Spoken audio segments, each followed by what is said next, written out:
De acordo com alguns pesquisadores, era quarta-feira, 12 de maio do ano 33. Jesus estava com seus 11 apóstolos, provavelmente alguns discípulos, e o Senhor, depois de ter cumprido a sua obra, estava voltando para casa. Ele dá as suas instruções finais: vocês vão ficar em Jerusalém, vão esperar o Espírito Santo e vão ser minhas testemunhas. E aí então algo inacreditável acontece. Tendo dito isso, Jesus foi elevado às alturas enquanto eles, os discípulos, olhavam, e uma nuvem o encobriu da vista deles. E eles ficaram com os olhos fixos no céu enquanto ele subia. De repente surgiram diante deles 2 homens vestidos de branco que lhes disseram: Galileus, por que vocês estão olhando para o céu? Este mesmo Jesus, que dentre vocês foi elevado ao céu, voltará da mesma forma como viram subir. O retorno de Cristo não é um mito, não é conversa de religiosos, não é um retorno espiritual, como alguns na igreja querem defender, não é figura de linguagem. Um dia, Jesus, mesmo Jesus que veio há 2000 anos, vai voltar, e com ele o fim de tudo isso aqui. Os cristãos devem aguardar com grande expectativa a volta do Senhor, não com temor. Quem tem que ter medo são aqueles que não creem. E aqueles que não creem, que são aqueles que não nasceram de novo, precisam entregar e receber a Cristo, crer no que Cristo fez, para que estejam preparados para a volta dele. O fim ainda não chegou, mas nós podemos nos atentar então para os sinais do fim. O futuro da humanidade já está traçado. E alguns brincando: mas que coisa tenebrosa, para que isso, esse fogo? De onde vem esse fim do mundo? Vem da palavra de Deus, Mateus 24, 3, Jesus dizendo. Tendo Jesus se assentado no Monte das Oliveiras, os discípulos dirigiram-se a ele em particular e disseram: dize-nos quando acontecerão essas coisas e qual será o sinal da tua vinda e do fim dos tempos. A gente vai ver esse sinal e alguns sinais que Jesus disse na segunda parte. Estudar a profecia é um grande desafio. Existem homens de Deus que têm estudado ao longo dos anos a história da igreja, alguns divergindo em alguns pontos, e eu tenho uma paixão por isso desde que o Senhor se revelou pela sua graça. É uma alegria poder pensar na volta de Cristo. E pela graça eu tenho aprendido que entre homens de Deus há sim algumas divergências. A gente tem podido ver isso em alguns irmãos queridos que pensam em alguns pontos diferentes, não naquilo que é o centro, que é a volta do Senhor. Existem diferenças, mas enquanto homens de Deus difiram no tema, todo cristão espera a volta de Cristo com poder e grande glória. Quem são os cristãos? Os cristãos não são religiosos, não são aqueles que participam dessa ou daquela religião, denominação. Cristãos são aqueles que receberam a Cristo, creram na sua morte e ressurreição, receberam a Cristo como Salvador e Senhor, pela graça. E alguns fundamentos que nós vemos na palavra e que distinguem os verdadeiros cristãos daqueles que não creem. Nós cremos só em Cristo, mais ninguém, só na graça. Nós não podemos operar nossa salvação. Só a fé, somos salvos pela graça, mediante a fé que é dada por Deus. Só a Deus a glória. E só a palavra dele, a única regra de fé e prática, a única base que nós temos. Ainda que a gente tenha algumas diferenças, nós temos isso que nos une. E, apesar das diferenças que há em escatologia, há algumas certezas. A volta de Cristo. Todo cristão autêntico crê que Jesus vai voltar um dia. Essa volta vai ser visível. A igreja crê no arrebatamento dos cristãos. A igreja crê no julgamento, no dia do juízo, o grande trono branco, no qual eu e você vamos estar lá um dia. E no novos céus e nova terra que serão dados para aqueles que creem em Cristo. Nós divergimos na ordem disso.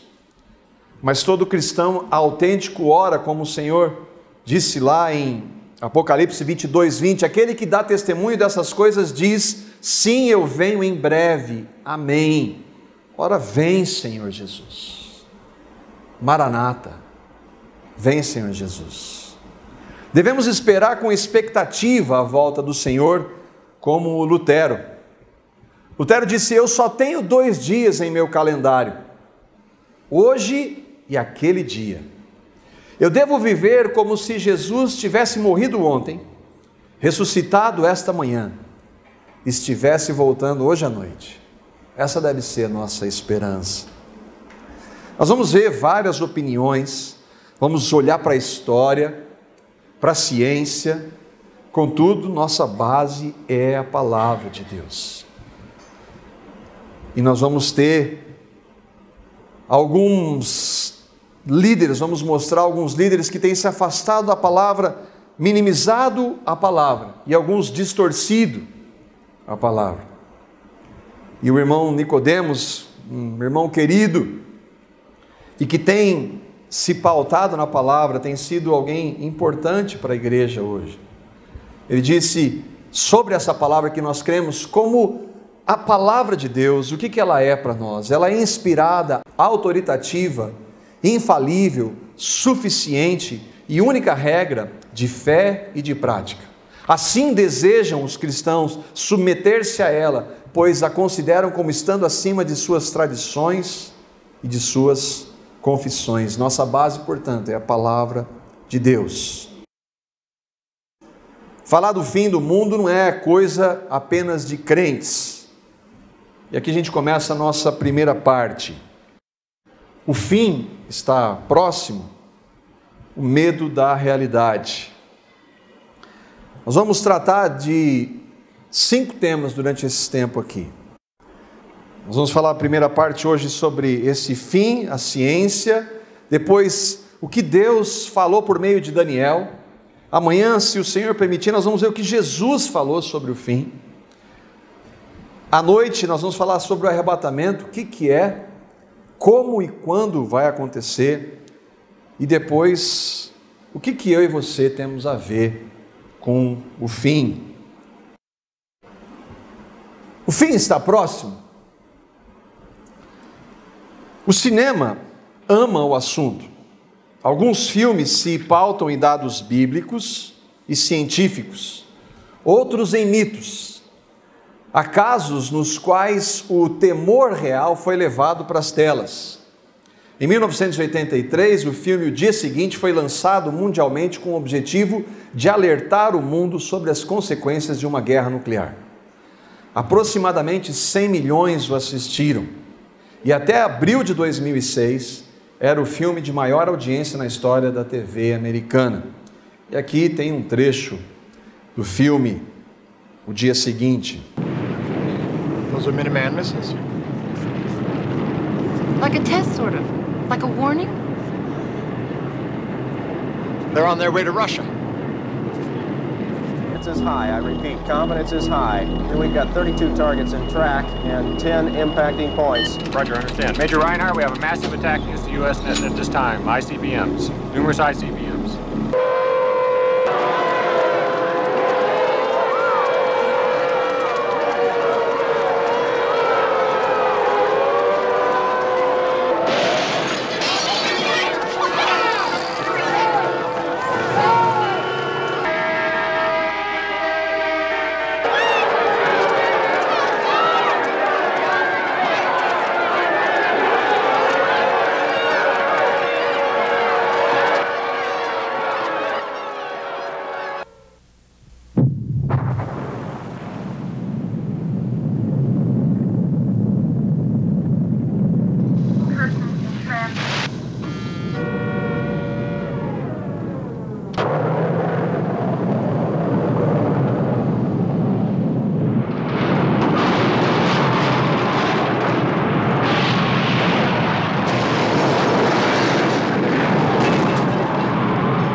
was a great earthquake, and the sun became black as sackcloth. And a third of the earth was burnt up, a third of the trees and all the green grass. And then from the smoke came locusts on the earth with the power of scorpions. And they were told, they were told not to harm the grass of the earth or any green tree, but only those who have not the seal of God upon their foreheads. Não é só assunto de cinema. A mídia tem divulgado e muito esse assunto. A revista Time, em julho de 2002, publicou na reportagem uma pergunta: por que os norte-americanos estão lendo e falando mais a respeito do fim do mundo? E a repórter faz a pergunta, ou a afirmação: parece que nascemos com o instinto de que o fim está em algum lugar lá fora. Nós temos um impulso cultural que nos leva a imaginar assim sempre. 3 meses depois, a revista Época publicou também uma matéria sobre o Apocalipse. E o sociólogo Ricardo Mariano comenta: o assunto Apocalipse entra e sai de moda. Andou esquecido durante muito tempo, mas faz parte desse repertório cultural e voltou com força depois dos atentados de 11 de setembro. A revista Veja, em 2009, reportagem de capa: por que o Apocalipse assombra as pessoas em pleno século XXI? Mas o assunto fim do mundo não é só ficção dos filmes, não é só sensacionalismo da mídia, mas a ciência também está abordando. A revista Terra, algum tempo atrás, uma reportagem, levantou essa questão: a ideia de que o mundo vai acabar algum dia é tão velha quanto nossa própria civilização. Há mitos e profecias sobre o final dos tempos em todas as culturas, e o tema se revela central na maioria das religiões. E aí a questão importante: o que não se poderia supor, porém, é que cientistas renomados e de várias especialidades pudessem unir as suas vozes no alerta de que a espécie humana pode estar à beira da extinção. E aqui alguns livros, documentários de gente falando dentro da ciência sobre o fim. Esse homem chama-se John Andrew Leisler, é filósofo e professor emérito na Universidade de Guelph, no Canadá. Ele escreveu um livro, O Fim do Mundo e a Ciência e a Ética sobre a Extinção Humana. E um comentário sobre o livro diz: será que estamos em perigo iminente de extinção? Sim, nós provavelmente estamos, argumenta John Leisler, em seu relato arrepiante dos perigos enfrentados pela raça humana ao nos aproximarmos do 2º milênio. O livro O Fim do Mundo é uma avaliação séria de muitos desastres que os cientistas previram e especularam e que nos levariam ao apocalipse. Esse é um filósofo, mas o que os cientistas dizem?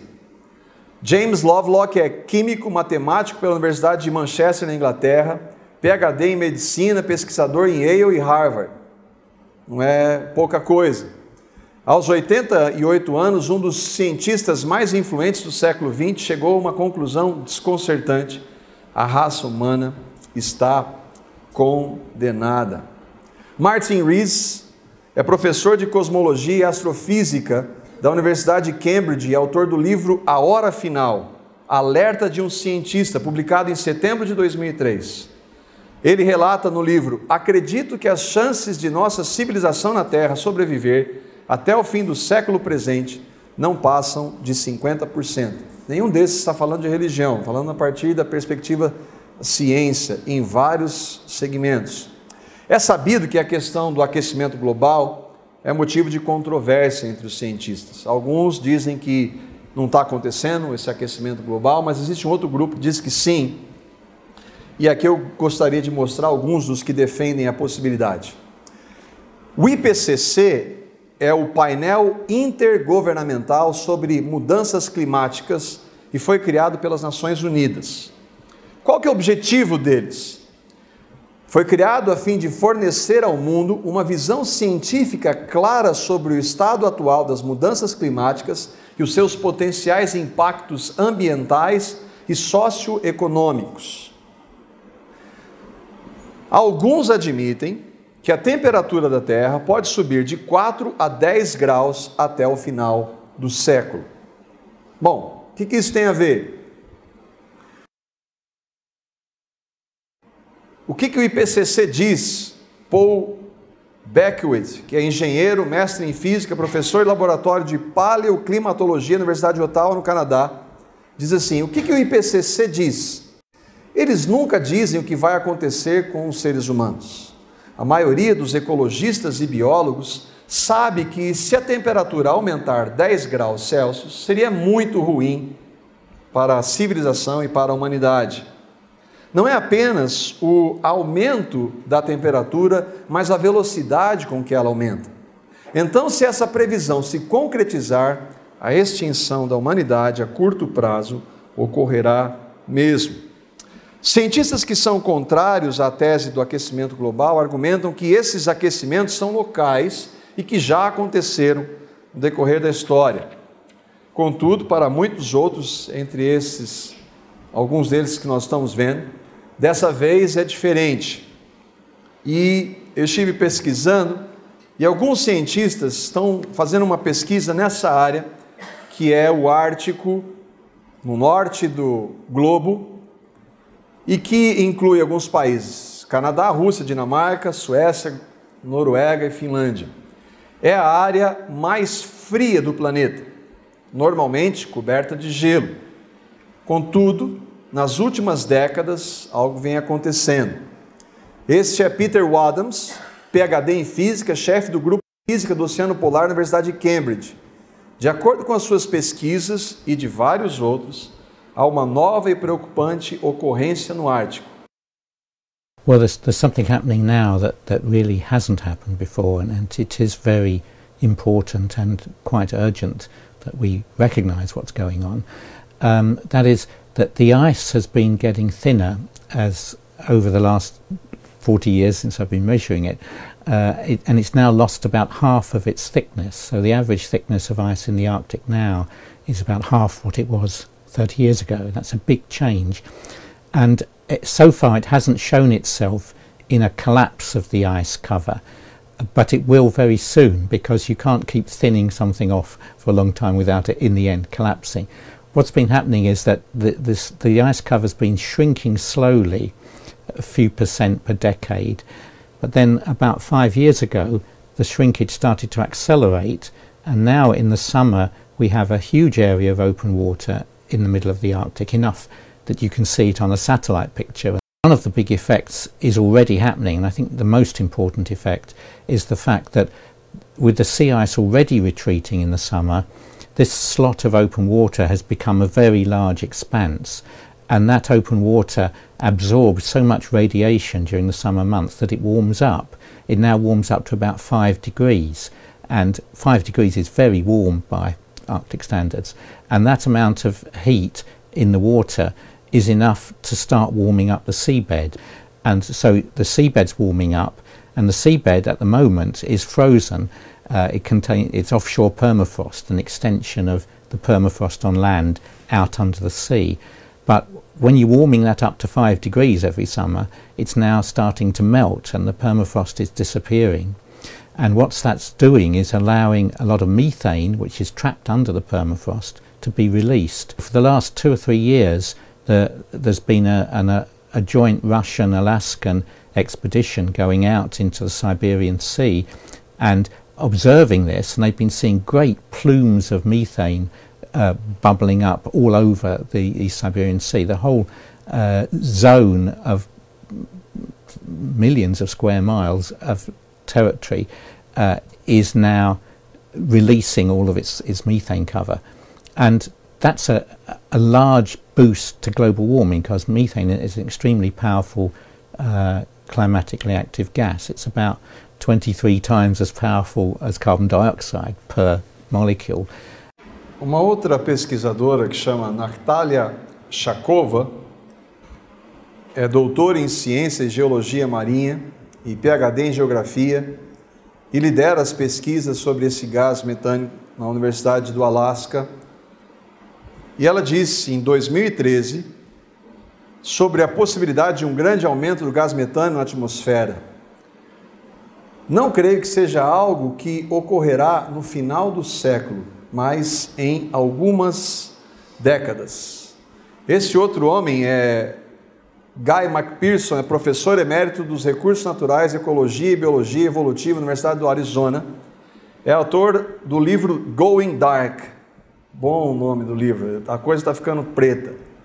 Eis sua afirmação: o aquecimento global descontrolado já está a caminho de causar a extinção da humanidade. Esse professor defende o tema ou o termo curto prazo para a extinção da humanidade, que ocorreria até em 40 anos. Aqui essa mulher está dizendo, e o que está acontecendo ali, para a gente ter uma ideia? Tem muita coisa técnica que nós não conseguimos compreender totalmente, mas essa mulher, ela disse assim, que na atmosfera existe 5 gigatoneladas de gás metano.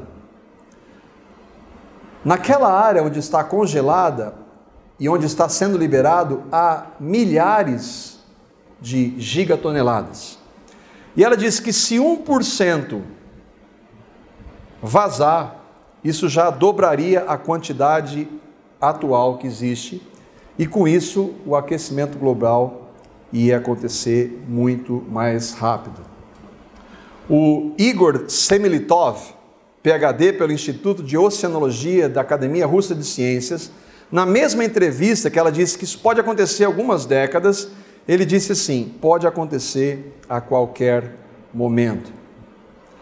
Para alguns, o aquecimento global é um alarmismo, mas há outros cientistas com outros temores. Isso é um site que eles têm lá o relógio do fim do mundo e representa a contagem regressiva para uma possível catástrofe política global. É coordenado desde 1947 pelos membros do Conselho de Administração do Boletim de Cientistas Atômicos, que inclui 18 ganhadores do Prêmio Nobel de Ciência e Segurança. A mais recente mudança no relógio foi feita em 14 de janeiro de 2014 e ele agora falta 5 para meia-noite. Meia-noite seria o fim. Esse é um documentário da BBC que tem vários cientistas falando sobre várias possibilidades. E aqui tem uma das possibilidades do vídeo.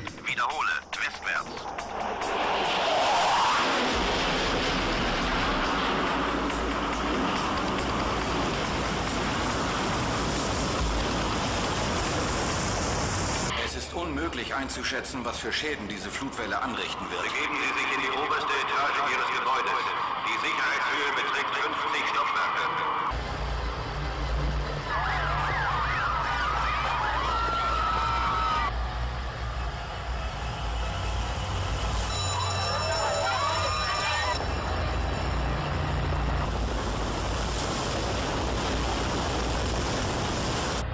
Oh mein Gott.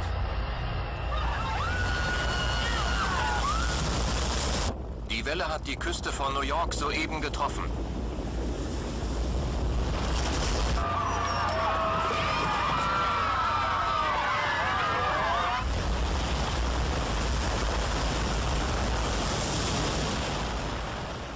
Essa seria uma mega tsunami. Esse documentário foi produzido pela BBC e tem 5 cenários possíveis, cada um deles com um cientista especialista na área. Esse aí é o Bill Maguire, e que ele fala no documentário sobre as mega tsunamis. É professor da Universidade College London, pesquisador em perigos geofísicos e climáticos e um dos principais vulcanólogos da Grã-Bretanha. Ele disse sobre essa possibilidade: só porque nós nunca experimentamos eventos como estes, Não podemos negligenciar que eles poderiam acontecer conosco, nós apenas os ignoramos. Estes eventos não vão deixar de acontecer só porque nós estamos aqui. Yellowstone fica em Wyoming, nos Estados Unidos, é um parque muito conhecido, aí a região dos Estados Unidos. E uma das suas atrações são os geysers. O que é isso aí? Isso aí expele água quente. Por quê? Porque Yellowstone é um supervulcão de aproximadamente 55 por 72 quilômetros de diâmetro. O trecho do filme, do documentário, levanta a possibilidade de uma erupção em Yellowstone. Auf das globale Klima. Die Atmosphäre wird sich durch den Ausstoß von Asche und Staub verdunkeln. Dadurch wird die Temperatur rund um den gesamten Erdball dramatisch sinken, mit der Folge massiver Ernteausfälle in weltweitem Maßstab.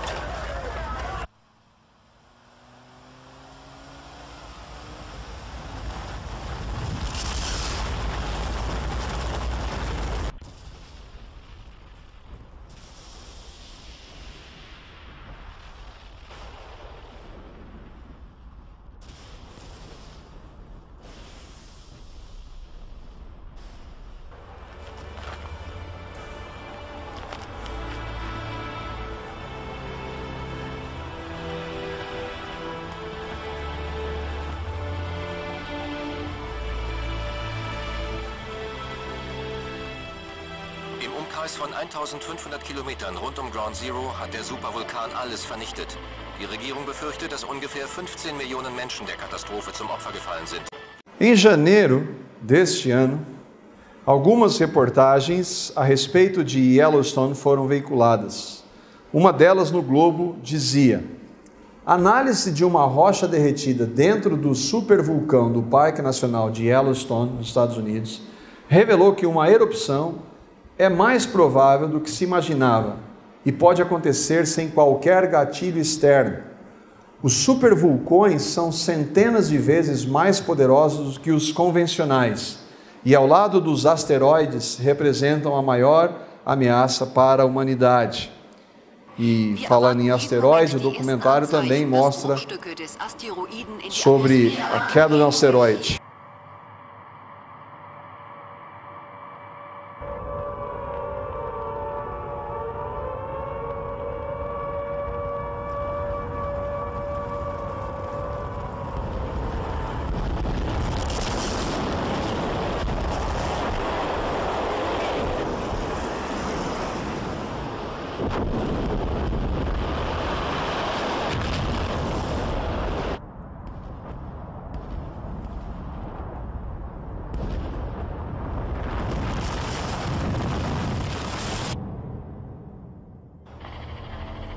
Eine noch unbekannte Anzahl Meteoriten hat Berlin getroffen.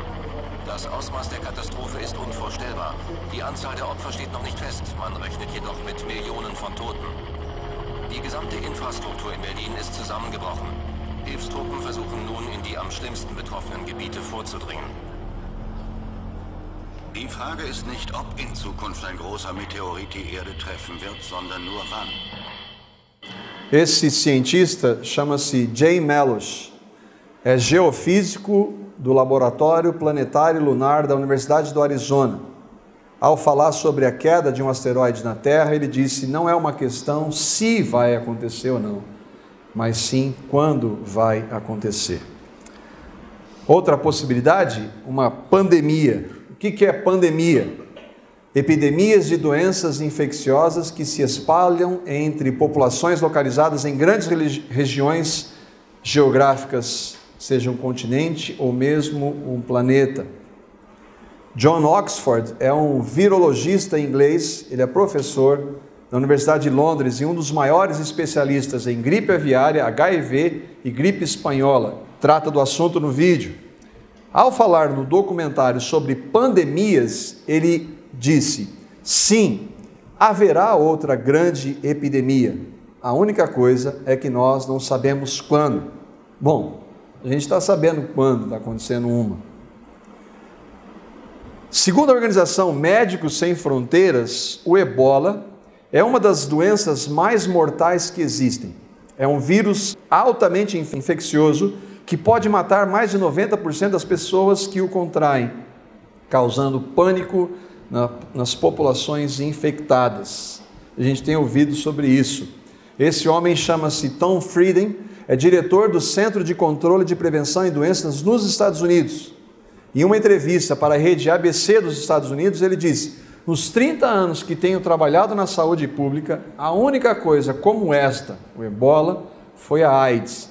E nós temos que trabalhar agora para que esta não seja a próxima AIDS do mundo. A gente poderia ver vários outros dados sobre a ciência. Nosso propósito é comparar o que está acontecendo com a palavra. A gente vai ver amanhã, se o Senhor permitir. Jesus fala que nós estamos vivendo num período que se chama princípio das dores. E tudo isso que está acontecendo, Jesus havia dito que aconteceria. A gente vai ver amanhã com mais detalhes. Nós vamos olhar para a palavra, porque a palavra anuncia o fim. Desde o início, Isaías disse isso. Este homem é um estudioso da palavra, chama Roger Lieby, doutor pelo Seminário Teológico de Whitfield, na Flórida, pesquisador em línguas bíblicas e arqueologia e autor do livro O Messias do Tempo. Olha o que ele falou sobre as profecias a respeito de Jesus no Velho Testamento.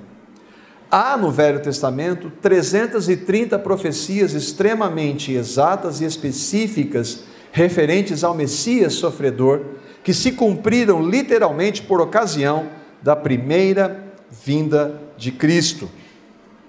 Esse lugar é o santuário do livro, que fica em Jerusalém. E lá estão os rolos do Mar Morto, ou os pergaminhos do Mar Morto, que foi uma das maiores descobertas arqueológicas dos últimos tempos. Por que foram importantes? Aqui você entra no Google e você vê parte dos pergaminhos lá, você pode ver e ler, inclusive, se você souber hebraico e aramaico. Esse pedaço é do livro de Isaías, é original. Os manuscritos do Mar Morto são centenas de textos e fragmentos que foram encontrados nas cavernas de Qumran, no Mar Morto, daí o nome, no fim da década de 40. E elas são provas físicas das profecias bíblicas. Por quê? Esses manuscritos, eles são de 300 a.C. até o ano 10 depois de Cristo. O profeta Isaías viveu entre os anos 765 e 681 a.C. Todos nós sabemos que os judeus não creem em Cristo. Mas a Tanakh, o que é a Tanakh? É o Velho Testamento. É o livro sagrado, é a palavra de Deus para os judeus. Isaías está na Tanakh. E olha o que nós vemos como profecias 700 anos antes da vinda de Cristo, e comprovado que foi escrito esse período, porque os livros que foram, os rolos que foram encontrados têm 300 anos antes de Cristo. E olha o que diz alguns textos da Tanakh, que os judeus não creem em Cristo. A virgem conceberá e dará à luz um filho, lhe chamará Emanuel. Ele será pedra de tropeço e rocha de ofensa. Assim como houve muitos que ficaram pasmados diante dele, sua aparência estava tão desfigurada que ele se tornou irreconhecível como homem, não parecia um ser humano. Ele não tinha aparência nem formosura, era desprezado e o mais rejeitado entre os homens. Ele foi oprimido e afligido, contudo não abriu a sua boca. Como um cordeiro foi levado para o matadouro, e como uma ovelha que diante dos seus tosqueadores fica calada, ele não abriu a sua boca. Ele foi contado entre os transgressores, pois ele carregou o pecado de muitos e intercedeu pelos transgressores. Tudo isso está escrito em Isaías. É comprovado que Isaías foi escrito 700 anos antes de Cristo. Esse é um estudioso judeu. Olha o que ele disse. O rolo de Isaías, daquilo que foi encontrado, fornece prova irrefutável de que a transmissão do texto bíblico durante um período de 1000 anos, mais de 1000 anos, pelas mãos de copistas judeus, foi extremamente fiel e cuidadosa. Os judeus creem no Velho Testamento, não creem na palavra, não creem no Cristo anunciado no Velho Testamento. O que estes textos comprovam? Deus, 700 anos antes de Jesus nascer, anunciou ao profeta Isaías quem Jesus seria, como ele nasceria, viveria e morreria. E nós nem mencionamos Daniel, Ezequiel, Jeremias, Zacarias e outros profetas. Se Deus anunciou com precisão, por meio dos profetas do Velho Testamento, a primeira vinda de Cristo, o que nós podemos considerar em relação à segunda vinda? E é sobre a perfeição das profecias que Dave Hunt, um dos conhecidos pesquisadores da escatologia, escreveu. Cerca de 30% da Bíblia são dedicados à profecia. Esse fato isolado já provê um inegável selo de aprovação divina sobre a fé judaico-cristã, que falta em todas as outras crenças. O perfeito registro do cumprimento da profecia bíblica é suficiente para autenticar a Bíblia, diferentemente de todos os outros escritos, como a única e inerrante palavra de Deus. Com tudo isso, nós podemos crer na palavra de Deus ou não? Jesus disse em Mateus 24:35, o céu e a terra vão passar. Tudo isso que a gente vê vai passar. Mas as minhas palavras, inclusive as palavras dele no Velho Testamento como Deus, não vão. Deus já estabeleceu a história. Ele disse isso por meio do próprio Isaías, em Isaías 46, 9 e 10. Lembrem-se das coisas passadas, das coisas muito antigas. Eu sou Deus e não há nenhum outro. Eu sou Deus e não há nenhum como eu. Desde o início faço conhecido o fim. Desde tempos remotos o que ainda virá. Digo, o meu propósito ficará de pé e farei tudo o que me agrada. Amém?